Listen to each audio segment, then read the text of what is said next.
संजय गुप्ता जो चेतना एनजीओ के लिए काम करते हैं। मेरे पंतनगर, जहां मैंने अपनी शिक्षा ग्रहण करी, पंतनगर डिस्ट्रिक्ट नैनीताल, वो वहां पे मेरे जूनियर रहे थे। मैं होम साइंस की छात्रा थी और वो एग्रीकल्चर के, लेकिन एलुमनाई होके हम सब आपस में मिले और मुझे पता चला कि चेतना एनजीओ चाइल्ड एनहांसमेंट के ऊपर काम करता है और जो सड़क के स्ट्रीट चिल्ड्रन होते हैं उनको मुख्य धारा एजुकेशन में जोड़ता है। तो इन्होंने बड़ी ही प्रभावशाली एक वर्कशॉप रखी जयपुर शहर में, जिसमें कि चर्चा हुई कि जो हमारे बच्चे, जो स्ट्रीट चिल्ड्रन, अंडर प्रिविलेज्ड बच्चे हैं, जो सड़क पे भीख मांग रहे हैं और जिनसे ज़बरदस्ती चाइल्ड लेबर कराया जा रहा है, तो उसका हमारे पास क्या उपाय है, हमें क्या क्या प्रावधान है हमारे कानून में जिनसे कि हम उनकी मदद कर सकते हैं। संघर्ष के बीच कहीं खोता हुआ दिखाई देता है। इन बच्चों समझा गया और बच्चों की शिक्षा और सुरक्षा को लेकर चर्चा की गई। इन बच्चों से जुटाने के लिए चेतना संस्था द्वारा रामनिवास बाग, सांगनेरी गेट, चांदपुर और छोटी चौपड़ जैसे स्थान या फिर कचरा बीनते हैं, उन बच्चों को सेंटर पर बुला के 50 रुपीज से 100 रुपीज दिए पर डे, उनको खाने पीने के हिसाब से व्यवस्था करें। उस बच्चे को वहां से एंटाइटलमेंट उसका कंप्लीट करके उसको स्कीम से जोड़ना, और ये जो स्कीम से वो वहां तक पहुंच क्यों नहीं रही उन बच्चों तक। डॉक्यूमेंट जैसे आधार कार्ड हो गया, क्योंकि वो बच्चे तो बढ़ाते हैं भीख मांगने के लिए। अगर प्रॉपर उनकी काउंसलिंग हो, उनको समझाया जाए कि इन बच्चों के भविष्य के शिक्षा के लिए जो जितने लोग हैं वो अगर थोड़ा थोड़ा सा भी करेंगे, उससे ही हम समाज में इतनी ज्यादा बदलाव ला सकते हैं। और हैंड होल्डिंग, जिसका मैं जिक्र कर रही हूँ बार बार, थोड़ी सी अवेयरनेस टीम के थ्रू एक वॉलंटियर्स बेसिस पे, जिसमें टूल सिंपल हो और एविडेंस के साथ में लिखोगे नहीं, वहां जाके पढ़ो, क्योंकि ऑल्टरनेटिव क्रिएट कर दिया उसने। ऑल्टरनेटिव देखो, अब बच्चा भी कुछ नहीं कह पाएगा, और वो जैसे ही बच्चा उससे निकला तो जो आपने पेरेंट काउंसलिंग है ना सर, दो तरह की काउंसलिंग है, एक पुचकार के और एक जिसका मैं जिक्र नहीं करना चाहूंगा। गंभीर विषय है। हम लोग, मेरी जो सेंटर है उसके लिए नया है, क्योंकि हम लोग डिपार्टमेंट फॉर चाइल्ड राइट्स के साथ काम करते हैं एंड स्टेट के अंदर हर विषय पे जो है नोडल डिपार्टमेंट्स बना रखे हैं।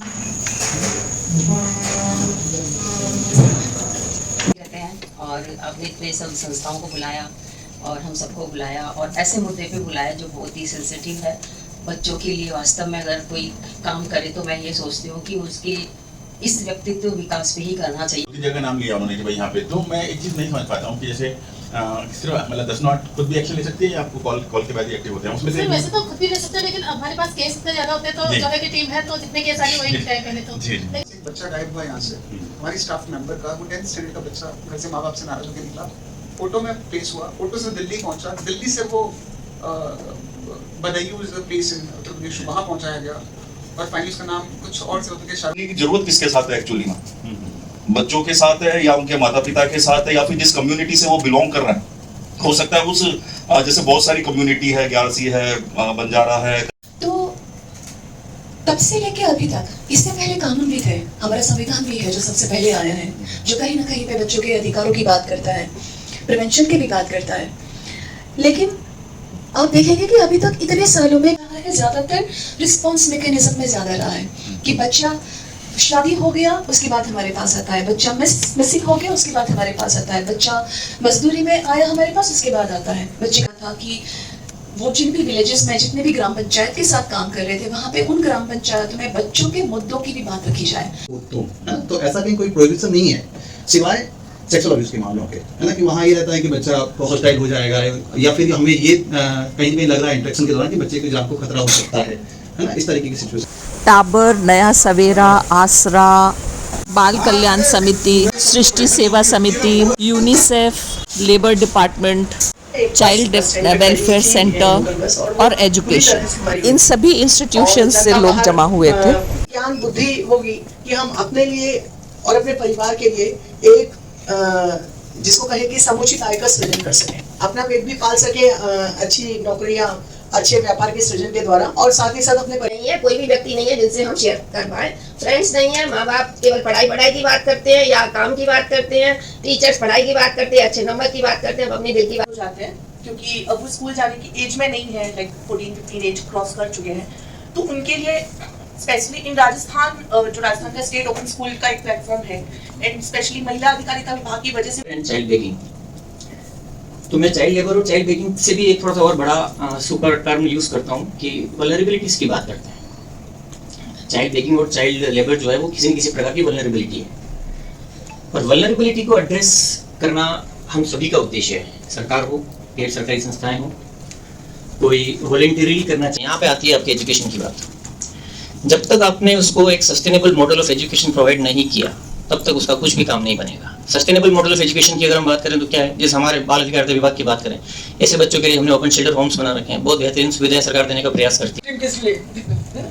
और वो चले गए मैडम, मैं उनसे पूछना चाह रहा था कि बता दें यार कि हमने अपने 3 साल के कार्यकाल में कितने बच्चों को इस स्कीम के तहत लाभ दिलाया है ना। तो तब हमें पता लगेगा कि ये चीजें आई कहाँ से, कौन इसके इम्प्लीमेंटेशन के लिए जिम्मेदार है, हमारा क्या इसमें भूमिका है, किस तरीके से हम इनको और ज्यादा बेहतर बना पाएंगे। क्योंकि समाज क्या करे, सबसे बड़ी दिक्कतें बिहार और पश्चिम बंगाल में जब बाढ़ आती है, जिन बिरादरी के लोगों के पास घर के कोई जगह नहीं है, वो बिल्कुल उसके ऊपर रहते हैं, टापू के ऊपर, वहाँ पानी भर जाता है तो उनको नेचुरली, उनको जो जान बचाने के लिए साधन दिखता है उसमें बैठते हैं और आ जाते हैं। और जयपुर उसका बहुत बड़ा अड्डा अजमेर बना। ले दे के क्या हुआ कि रेस्पॉन्स, अपने यहाँ ये दिक्कत है कि काम कोई करना चाहे ना तो भी उस काम को करने की नीयत होने के बावजूद भी नहीं करने की स्थिति में आ जाता है, क्योंकि उसको लगता है कि रेस्पॉन्सिबिलिटी, उसके बाद उसकी अकाउंटेबिलिटी, उसके बाद उस पर पनिशमेंट। साथी ने बताया था कि वो लोग बैक डे के लिए टीचर्स क्लियर नहीं है, तो वो वहां पर रिटेंशन नहीं कर पाते, या उनसे किसी प्रकार का अगर भेदभाव होता है तो बच्चे वहां पे रुक नहीं पाते स्कूल्स में। तो एक संस्था का ये है कि जो गैप था कि भाई बस्ती से बच्चा विद्यालय तक नहीं जा पा रहा था, आपने वो गैप फिलअप करके बच्चों को ये इन प्रकार बच्चों को दाखिला तो करा दिया, बट उसका रिटेंशन स्कूल्स में कैसे रहे, क्या कारण है कि वो बच्चे ज्यादा फ्रेंडली इन सेंटर्स पे फील करते हैं अपेक्षाकृत स्कूल्स के। तो मैम इस पे थोड़ा सा प्रकाश डालने का दिखा। देखिए, आपने कई सारे प्रश्न मेरी तरफ दाग दिए हैं और मैं कोशिश करूंगी कि काफ़ी आपको एनलाइटन कर पाऊँ इस विषय पे जो आपने मेरे सामने रखा है। क्योंकि मैं रिटायर्ड प्रिंसिपल हूँ और एक टीचर से मैंने अपना करियर शुरू किया और फिर मैं वाइस प्रिंसिपल बनी और फिर प्रिंसिपल बनी, तो मैं काफ़ी हद तक समझ सकती हूँ। और अगर आप मुझसे पूछें स्कूल क्या कर रहा है, स्कूल कुछ भी नहीं कर रहा है। स्पेशली आपके जो ये वाले बच्चे हैं, अंडर प्रिविलेज्ड बच्चे हैं, इनके लिए मुझे नहीं लगता कि हमारे सरकारी स्कूल्स में तो चलिए आप लोग को एक वो है कि आप वहाँ पे इन बच्चों का दाखिला करा सकते हैं, पर जो प्राइवेट स्कूल्स है वो क्या कर रहे हैं। तो मैं चेतना से भी ये आग्रह करना चाहूंगी 2 बातों के लिए। एक तो ये कि आप इन प्राइवेट स्कूल्स का भी मन बदलने की कोशिश करें कि आप भी हमारे बच्चों की तरफ थोड़ा देखें। और दूसरा, एक वोकेशनल ट्रेनिंग मैंने अपने इस डायरी में लिखी है कि जो बच्चे पढ़ाई लिखाई भी नहीं कर सकते, अगर आप उनको वो इलेक्ट्रिशियन बनवाना, प्लम्बर बनवाना, अगर ये वाले काम भी हम वोकेशनल ट्रेनिंग में बच्चों को करवा सकें, थोड़ी बहुत उनको इसका शिक्षा देके अक्षर ज्ञान और नाम वाम पढ़ना सिखा के, और ये अगर इसमें आ जाए तो वो उनके लिए एक इंटरेस्टिंग वोकेशन भी रहेगा और उनको लगेगा हम कुछ हाथ से कर रहे हैं। तो 2 चीज मैं कहना चाहूंगी, और भी एनजीओज यहाँ पे बैठे हैं, कि क्या आप इनका इस तरह से केयर कर सकते हैं क्या। और प्राइवेट स्कूल्स में मैं देखती हूँ कि अगर स्कूल लीडरशिप टीचर्स के थ्रू, पेरेंट्स के थ्रू और बच्चों के थ्रू इन बच्चों तक पहुंचने की कोशिश करें, क्योंकि सीबीएसई ने अभी तक कोई ऐसा प्रावधान नहीं बनाया है, लेकिन हम बच्चों का जो हमारे स्कूल में बच्चे आ रहे हैं उनमें हमें कॉम्पैशन डेवलप कर सके, एक एम्पैथी वाली लाइफ स्किल डेवलप कर सके कि वो ये सोचें कि हम ये बच्चे जो बाई जो मेरे घर आ रही है, क्या बाई जी आपका बेटा या बेटी पढ़ रहे हैं क्या स्कूल में? अरे पूछो भाई, अपने आसपास के वातावरण को महसूस करो। तो जब हम अपने स्कूल में इस तरह की प्रक्रियाएं शुरू करेंगे और बच्चों में जब हम एम्पैथी की फीलिंग लाएंगे, तो क्यों नहीं वो 8वीं कक्षा में पढ़ाने वाला बच्चा उस बच्चे का हाथ पकड़ सकता कि आओ मैं तुम्हें वर्णमाला सिखाता हूँ, सिखाता हूँ। तो ऐसे करते करते हम कितने ही बच्चों को एजुकेट कर सकते हैं। आज स्ट्रे डॉग्स कैंपेन का आप देखिए, क्या है स्ट्रे डॉग्स, कितने लोग इकट्ठे हो गए हैं। अरे भाई, इसके लिए क्यों नहीं इकट्ठे हो रहे हैं? क्यों नहीं हम जान फूंक सकते इस वाले कैंपेन के लिए कि हमारे आसपास कोई भी बच्चा अशिक्षित ना हो। जितने लोग हमारे आसपास रह रहे हैं, हमें उनकी जिम्मेदारी लेनी चाहिए। मैं यहाँ बोल रही हूँ जोर जोर से, इसका ये मतलब नहीं है कि मैं बहुत कुछ कर रही हूँ, नहीं कर रही हूँ, पर हमें इस दिशा में सोचना जरूर चाहिए। ठीक है, अगर आप मुझसे पूछो कि तुम कितना ग्रास रूट लेवल पे काम कर रही हो, तो मैं तो एक बहुत छोटा सा काम कर रही हूँ, एक फैमिली का मैंने हाथ पकड़ा हुआ है। लेकिन हम ये जज्बा पैदा क्यों नहीं कर सकते? अगर स्ट्रे डॉग्स के लिए पैदा हो सकता है तो हमारे बच्चों के लिए क्यों नहीं हो सकता? ये हमें सोचना होगा और इसको हमें इवन पार्लियामेंट में भी हमें इस चीज के प्रति आवाज उठा। अरे सरकार ही क्यों सब कुछ करेगी? हम इतने सारे सिटीजन है, हम क्या कर रहे हैं? आज एक बार मैं जर्मनी गई थी एक्सचेंज प्रोग्राम में, तो वहां से जब उनकी टीचर मेरे घर आके ठहरी तो उसने मुझसे पूछा डेवलपिंग इंडिया के बारे में। मैंने कहा मेरा बेटा इंजीनियरिंग कर रहा है और ये जो सामने धोबन कपड़े प्रेस कर रही है सड़क के पार, इसका बेटा भी इंजीनियरिंग कर रहा है। ये है developing India. So this is what we all need to think about and concentrate upon. तो अगर स्कूल को हम इस सब चीजों में हम ला सकते हैं, कितने ही गली गली में स्कूल खुले हुए हैं सब। मेरे हस्बैंड मैथमेटिक्स के प्रोफेसर हैं, 10 बच्चों के बैच में 2 बच्चों को फ्री पढ़ाया करते थे। उन्होंने अपना एक उसूल बना लिया था, अरे भाई हैंड होल्डिंग करो। तो हम एनजीओ संस्था, टाबर संस्था और जितनी भी संस्थाओं के लोग यहाँ बैठे हुए, हम अगर एक अभियान शुरू करें इस तरह का कि हम अपने चारों तरफ सब लोगों को मोटिवेट करें कि भाई आप 2-2, 4-4 बच्चों को लीजिए अपनी सोसाइटी के। और जो हमारी किटीज वगैरह चलती है वहां पे भी हमारी सिंपल लेडीज हैं, क्यों नहीं हम उनसे कहें कि आपके भाइयों के बच्चों को और इनको एम्पावर करिए आप। तो एक तो ये है मेरा पॉइंट। और स्कूल्स में मैं ये कहना चाहूंगी कि लर्निंग बाय डूइंग वाले प्रोजेक्ट्स हो सकते हैं बहुत अच्छे से, और उन बच्चों को हम विजिट कराएं, जॉय ऑफ गिविंग का हम कॉन्सेप्ट सिखाएं। जैसे तुम बोल रहे थे कि हम क्या कर सकते हैं, जॉय ऑफ गिविंग। अरे भाई जॉय ऑफ रिसीविंग तो बहुत सुंदर चीज है। अपने घर से एक एक कॉपी, एक एक पेंसिल, एक एक टॉय, एक एक पता नहीं क्या क्या चीज लाके आप पूरा क्लासरूम भर सकते हो। और फिर उन बच्चों को लेके आप ये जो वीवर्स बैठे हुए हैं, बास्केट बुन रहे, एक बार वहां लेकर जाइए और अपने हाथ से उन बच्चों के लिए ये सब चीजें दिलवाइए। उनके मन में अपने आप एक एम्पैथी पैदा होगी। बहुत कुछ किया जा सकता है। एक बार बच्चे के मन में, आज अगर मेरे मन में स्ट्रे डॉग के लिए प्रेम है, क्या उन बच्चों के मन में हम अपने सोसाइटी के बच्चों के लिए प्रेम नहीं डाल सकते? और जब वो उनको देखेंगे कि वो बच्चा फटे कपड़े पहना है, क्या पता ये जो स्कूल का बच्चा वहां गया है वो जाके घर में माँ से बोले, माँ मेरी टी शर्ट इतनी सारी पड़ी हुई है, क्या मैं उन बच्चों को दे आऊं? Here is the learning.